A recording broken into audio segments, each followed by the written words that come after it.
I guess Mateo will be back soon. Since everything is written there, what we could do to use the time more, what's the word I'm looking for? Effectively. You can just summarize what you wrote and discuss more in general, like all the important things. Okay, so do you want to start, Elisa? Or Maria? Yeah, sure. Sorry, we didn't totally finish our portion because we kind of got wrapped up in talking about all the different characters. But so the most important characters, we have the blind man, the priest, the squire, the friar, and I never know how to say the partner, and then the how do you say that? Chaplain. So we said that the blind man was really cruel to Lazaro, and he impacted him in a really negative way because he didn't show him a lot of kindness.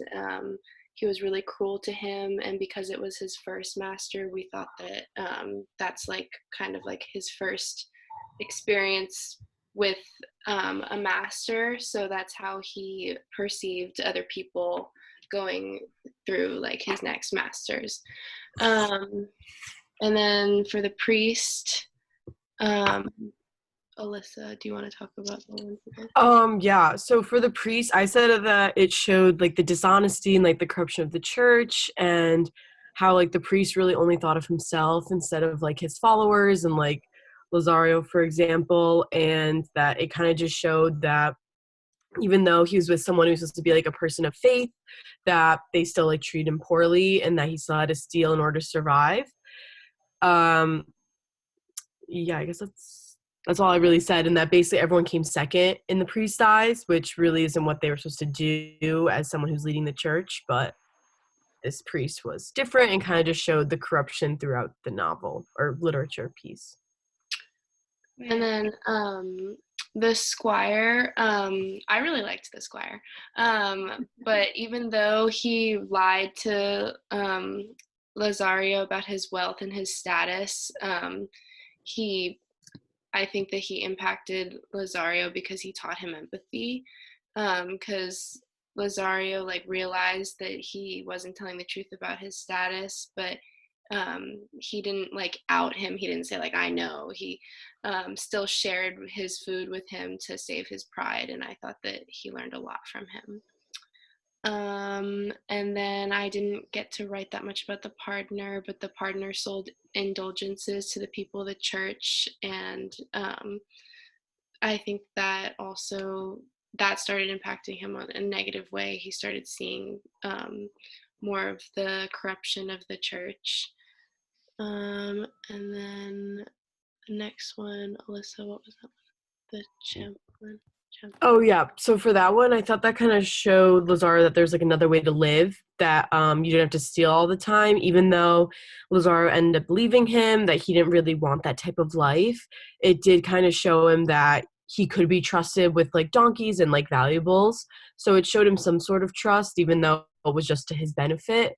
It still like showed like I think character development and like growth for him, so. And then for the important themes, truth and deception, he learned a lot about that throughout the story, and the passing of time. Like we said in the things that we liked about the novel, I really liked that it showed one character's growth throughout his entire life.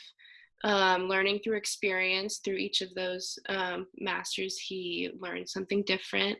And then social and religious hypocrisy, like it showed the corruption of the church, and then just how different people of different social statuses were perceived during that time, and the truth when he was living with them. Yes, so have one very important theme missing though. The most important theme. Which one? Anyone? Uh, Oh, hunger. Got Because it. everything revolves around hunger, and everything happens when and if Lazarus is hungry. Oh, okay. Um,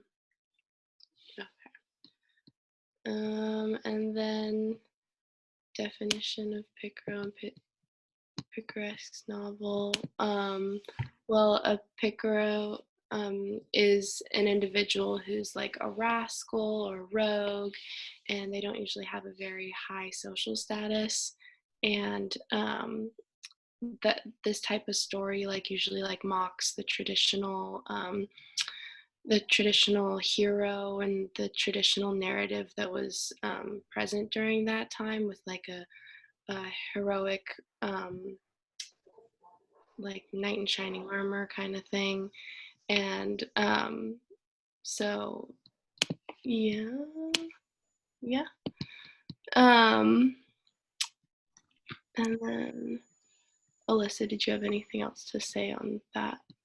I said for the Picaresque novel that it was prose fiction, and it like depicts adventures of someone who's like a rogue, a rascal, but there is also the appealing hero of like a low social class. So he kind of has to go by like what he learns and his wits to like get by. And it's like kind of like an instance of like a comedy or sarcasm, but there's also social criticism like mixed in depending on like the adventures the person goes through. So, and that at the end, there's normally some type of reward or justice of some kind. Muy bien. And then 3 examples when he did not act honorably. The first one being when he was with the blind man, and he was being so cruel to him that he tricked the man into jumping in front of a pole to get away and escape. And so he was forced to act that way because of how terribly he was being treated. And then the priest, he was dishonest about how much bread he was eating, again with the theme of hunger, because he had to do it to stay alive because he was starving him. And what else? I guess we can continue. You can complete that one maybe later. Okay. And do you want us to go forward with the criticize? Mm-hmm. Okay. So the church was criticized a lot during this this novel, but they showed it a lot with the priest and the partner. And so the priest represented the dishonesty and the corruption of the church. Priests are supposed to be like selfless and loving, and he was absolutely the opposite of that, starving Lazario and keeping all the food for himself is just the opposite of what everyone thinks a priest should do. So that showed that. And then the partner was selling the indulgences, payment for one's sins, and so that was showing like the realness of that, what was happening during that time. And also to add to that, like the blind man, he also makes like the comment that a priest robs his flock and a friar his coven for the benefit of his female devotees and others. So it just kind of shows that like, I mean, I thought this quote was kind of like weird, but it's fine. But just kind of shows that like people will like rob people and take what they need for their own personal benefit and wealth, no matter if they're part of the church or not, that like people's indulgences are still kind of overcome their religious faith, at least like in this instance. And it just, I think, shows that a lot of the characters are really heavily connected with the church, but that didn't really excuse them for being like bad people or being like very like abusive to Lazaro, and like kind of showed him that like even though they're people of God, they still are human and they still commit sins, even at like kind of, I think they committed more sins than some other people in the story, but yeah. So Muy bien. Of this section, you need to also discuss the character of the archpriest, the one that closes, we could say, the circle, because he's part of the church, and he's the one that got him his job, but at the same time was supposedly having a relationship with his wife. So that's an important, like, huge criticism to the church. Okay. And the concept of hero, did you add anything to that? Well, Lazario is like not a normal type of hero. He's kind of like rogue and a rascal, and depicts like a more realistic image of a person of like a lower status during that time.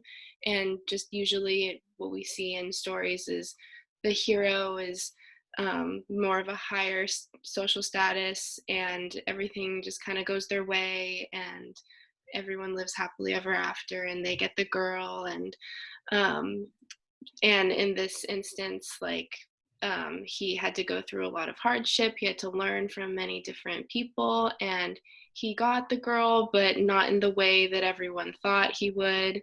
So it just showed like the criticism of those types of stories and the different type of hero that he was.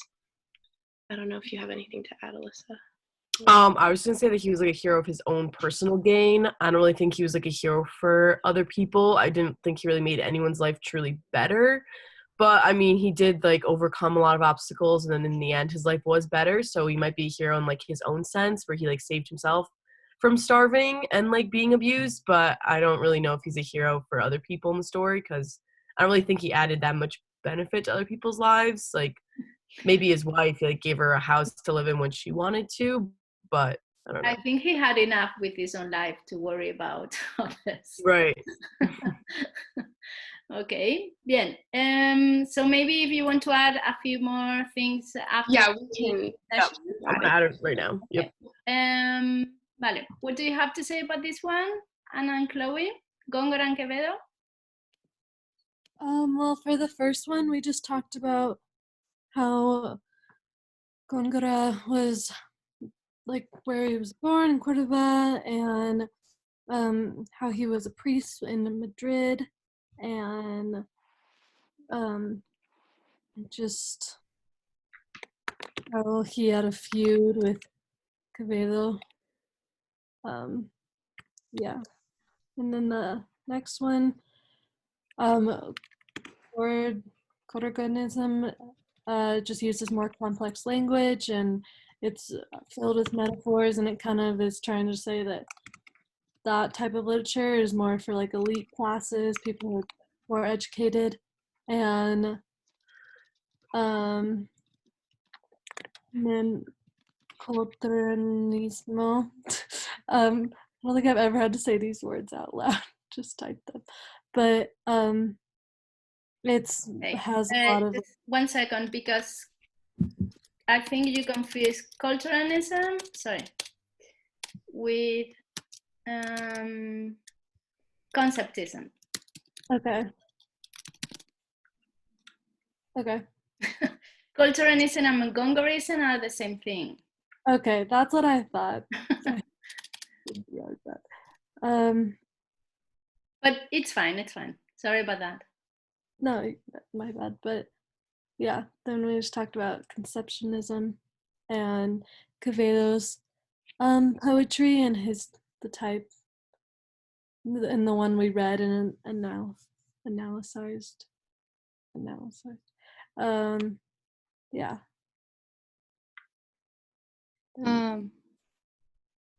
Sorry, I just got kind of lost.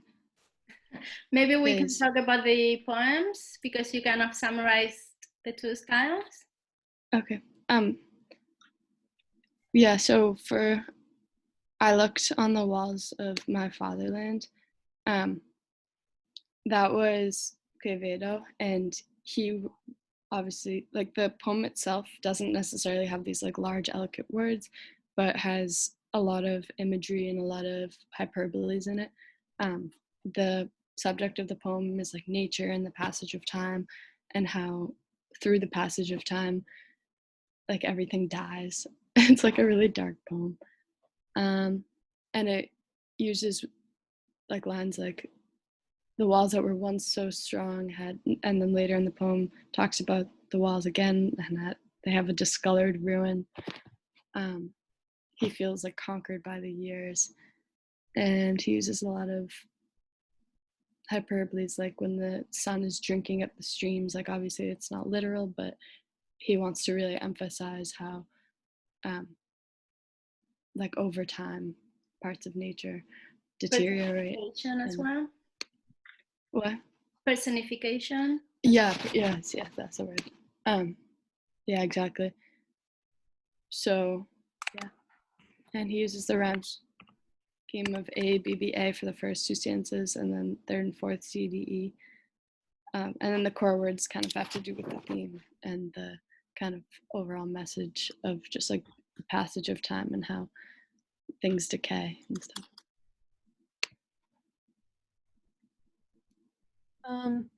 Then for the other poem, we just talked about how it's a lot about like life and how beauty and things are kind of fleeting, and the core words are lips, gold, shine, brows, silver, just stuff like that. And the themes are life, death, nature, and beauty.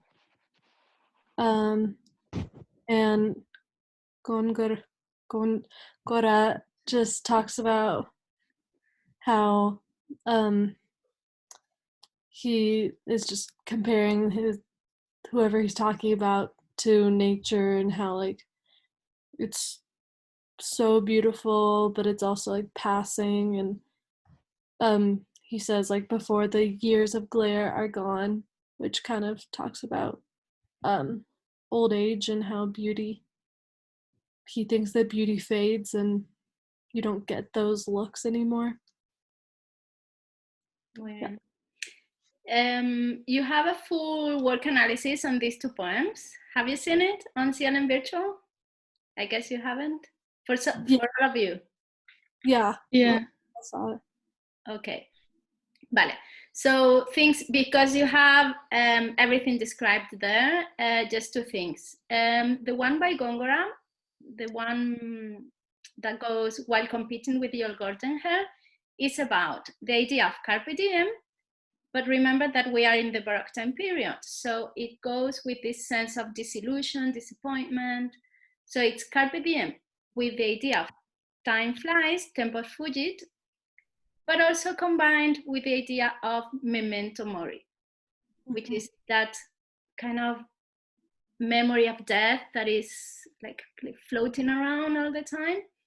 So it's enjoy your beauty now because time flies, and before you realize you're going to be dead. That's more or less the essence of the poem, but obviously said way more beautifully by Gongora. And then the poem by Quevedo, remember that he was a master of conceptism. Conceptism is this idea of how to say two things using just one word, double meaning. So the whole poem has two different interpretations. He may be talking about the decay of the Spanish country, right? Or the decay of the poet. Okay, so every sentence we can see it as if he was talking about the country or as if he was talking about himself. So you can read the poem in two completely different ways. Vale? You have it all described in the full work analysis, and I think it's clearer that way. But it's interesting how when you read it the first time, you can see immediately it's about something going wrong in the country. But then if you see it the other way around, when you think it's about himself, you perceive it in a very different way. Okay? Muy bien. Let's move on to Don Quixote and Coco Onion. Yeah, okay, so this first question, reality, how do we perceive things? How does this affect the world of Don Quixote? We just talked about how reality is like the ideas and perceptions of the world that we all kind of accept to be true as a society. And this is a theme of Don Quixote because it presents the idea that not everybody perceives the same reality, and that's present in Don Quixote because he has this like far-fetched, idealized version of life that's different from everyone else, and causes people to view him as crazy and abnormal, even though he's just like kind of seen things in a different way. Um, and then number two, how is reality and the concept of reality in general a key element in Don Quixote's story? It's important because one, Don Quixote has like this really abnormal view of reality, but also he encounters a lot of people that don't have that same view. Like, for example, Sancho. Oh, I misspelled that. But Sancho, like he believes in the more widely accepted, like kind of bleak form of reality that everyone else is living in. So these two characters like come to understand each other more, and so that plays a key part in the story because they have two different realities. But also the story focuses on kind of Don Quixote's like ideas of needing to go on quests because he like views himself as like this noble knight. So his reality is kind of what fuels the whole storyline. Also, And also, by the end of the novel, the more the story progresses, the more we see that people don't see him that much as a crazy person, and they start to think or wonder, like, maybe he's right and we are wrong. Because he seems so confident about what he's saying and what he's saying that people start to wonder and question themselves. challenge. Okay, so in the end, people go more like him than they were at the beginning. Okay. That makes sense then, because then it's like challenging your own perception as well. Yes. Okay, cool. And so the number three is connecting the idea with madness and like being crazy or being a madman. I said that madness is like when somebody is not in control of their thoughts or like is seen as crazy, and I don't think that Don Quixote was crazy because I don't think he was like not in control of his mind. I think he just had a different way of looking at things, and society tends to view people that are different or abnormal or view things differently as weird or crazy or like a madman. But I think he was just like eccentric and viewed things differently. Yeah, we say to like our children and people, oh, you have to be unique and you have to be this and that, but then when you are different, you are perceived sometimes not in a very positive way, and people want to blend in. Okay. Mm-hmm. Muy bien. Go on. So just outlining the most important elements in Don Quixote, just like kind of like what Coco's been talking about. It's a lot revolving around the nature of reality, how Don Quixote sees the world versus how everyone else sees the world. Madness, is it valid? What is it? And then that same kind of idealism versus pragmatism. Are you going to try and change the world or just accept it how it is? That kind of thing. And then I just kind of summed up the most important characters. Don Quixote, of course, he's fighting for all these ideals of the knights of old, like truth, justice, purity, honor, generosity. But unfortunately, like as he's crusading for these things, the world just kind of doesn't respect the same things he does, and they just like laugh at him and take advantage of him. So there's just that same conflict between like his idealism and just the realities of the world. And then Sancho Panza, I kind of talked about how he's the perfect complement for Don Quixote, because he plays along as a squire, but he knows like he's not completely sold like Don Quixote is. He's always there to like call it out, like, hey, those are windmills, those aren't giants. He's very down to earth. He's not, instead of being driven by those like higher heavenly ideals, he's just kind of content with just being, a regular simple guy. But as like you guys were saying before, as it goes on, he kind of, more than anyone else, he gets influenced by Don Quixote and kind of falls in love with these higher ideals that he teaches him to set. And then a third character I just said, Dulcinea. we didn't really read anything with her in it, but he talked about her. It's just like she's the Don Quixote's lady love, who he's trying to win her love, like in a very chivalrous way by like fighting for her. Who doesn't versus, know like, he knight. exists? Who never Right. meets Don Quixote? That's awesome. Yeah. So, that's great. But yeah. Anyway, then I just talked about how like structurally it's told in a series of episodes, just kind of like a picaresque, like Lazarillo a bit, where he just goes and meets these different people, he and Sancho, and kind of explore different areas of society. And then the whole thing is framed as like the author Cervantes like says like he found these historical records and he's telling them now. So it's framed as like a true story. And then the ending, it ends of course with Don Quixote dying. His spirit is crushed by how little he's been able to actually accomplish and further his goals of like a justice and improving the world. So he kind of like recants his whole Don Quixote. He says all those chivalrous ideas are just foolishness.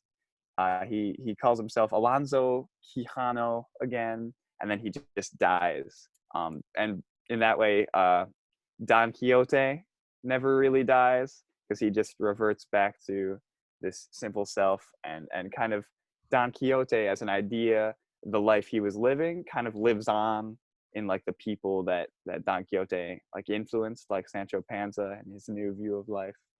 And that way Don Quixote never dies, really. Also And think everyone that when he's at the end of the story, he's forced to go back home. He knows he will not ever be allowed to go out on any more adventures. And there's really nothing else for him to like look up or to live any longer. So the minute he knows that there is nothing else waiting for him, no more adventures for him, that's when he gets ill and dies shortly afterwards. Okay. So sorry, Ian, last one. Yep. And then I just wrote like the message of the work. It's like, even when the rest of the world stands in your way, never give up doing what you think is right. And yeah, I added that. Okay. As you could see, we have 10 minutes. Before we start with Federico García Lorca, sorry, do you think it's necessary for us to meet one more time this week? Or maybe we can do like an extra 5 minutes today? I have to run to a different class. But... Vale. Me too. Same. I gotta go one here. Okay. So Meeting at a different time if you guys want to. Judy and Mateo, hurry up. Okay.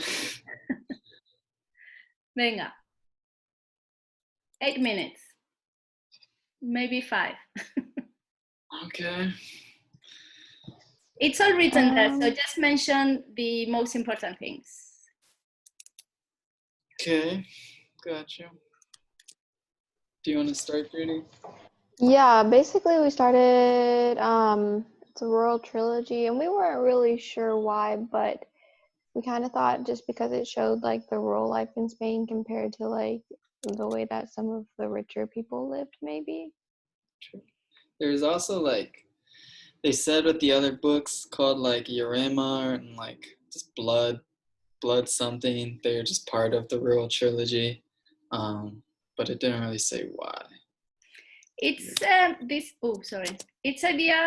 this idea of representing like the real Spanish society, like I don't know, I guess like the Midwest in the United States. Okay. And how this it's not like life in the big city, it's not like life in Madrid or in Barcelona, it's the life of regular people. Okay. Mm-hmm. Okay.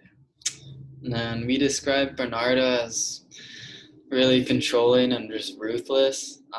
She's pretty mean to all of her daughters, even her mom, who she locks away. and just everybody. She's just bogus.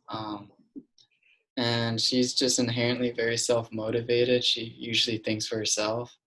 And while it comes across as caring or being a harsh mom, she's just acting in her own self-interest, I think. Hmm. And then for the different sisters, Angustias was the oldest, who's engaged to Pepe, and she was almost 40 years old.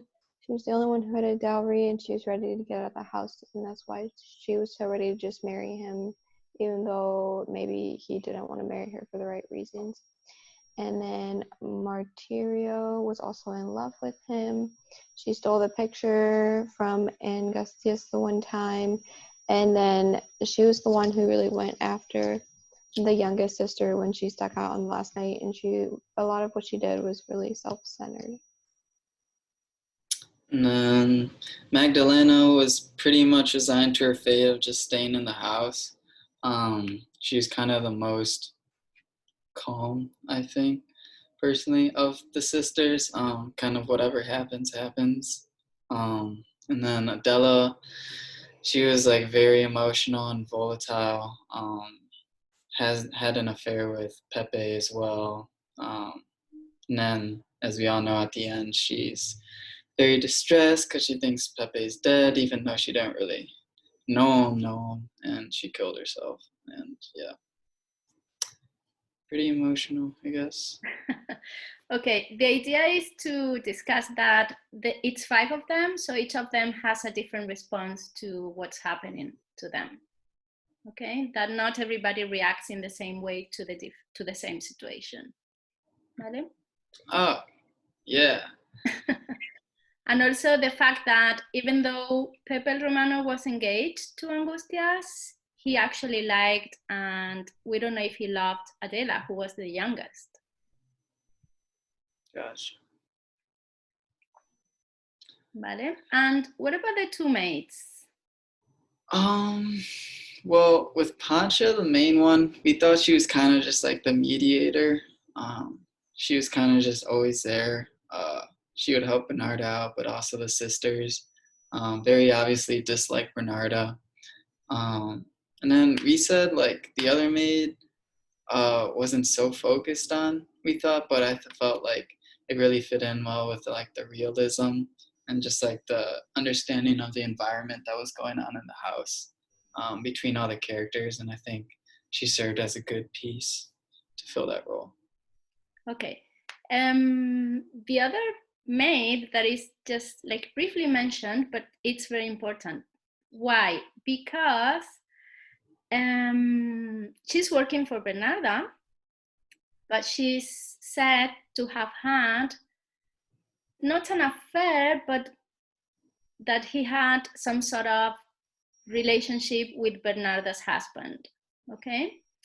Because of that relationship, which was more or less common back then, like servants and masters, was this idea of I own you, so I can do whatever I want with you.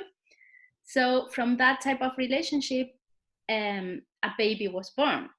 They had a kid together. And that kid that they had together was actually a boy. So the only boy that Bernarda's husband had was through an affair with the maid. Okay, and that's why Bernarda feels obliged or forced to have her working for her. Okay? Gotcha. Okay. For the themes, repression. Okay, repression and vitality. Bernarda kept them locked up, and that basically made them go crazy and do things that they wouldn't have really done if they had what they needed. And then I think Mateo did the next few. Authority and power is just kind of Bernarda.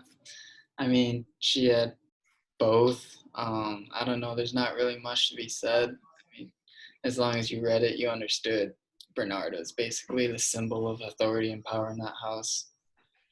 Yeah, that was pretty straightforward. Love and passion. we thought just like love and passion is represented through all the sisters in Pepe. Obviously Pepe needed to have, or to be that, I don't know, that factor to make it a story. And so like you said with the sisters, now that we know, each one represented like a different person reacting to something. I think those involved with Pepe reflected that. And of course, they all had a lot of passion for him because they're so sheltered due to Bernarda. But at the same time, they also may have thought that was love. But yeah. Okay, I think we kind of need to complete this and discuss this. So maybe we can talk about all these things next meeting before the presentations, okay? Because we have less than 1 minute right now, so I don't want to just leave you like, okay, so everything is written here. Have a look at it, even my own section. And we will talk about everything next Monday, okay? Okay. Thank you, everyone. Good job. Muy bien. Bye. Wait, did you say presentations are next week? Mhm. Okay. Those are the final presentations? Yes. Got it. Wow. I thought that was a little later. Yeah. If you have any questions, just email me. Okay. Bye. Bye.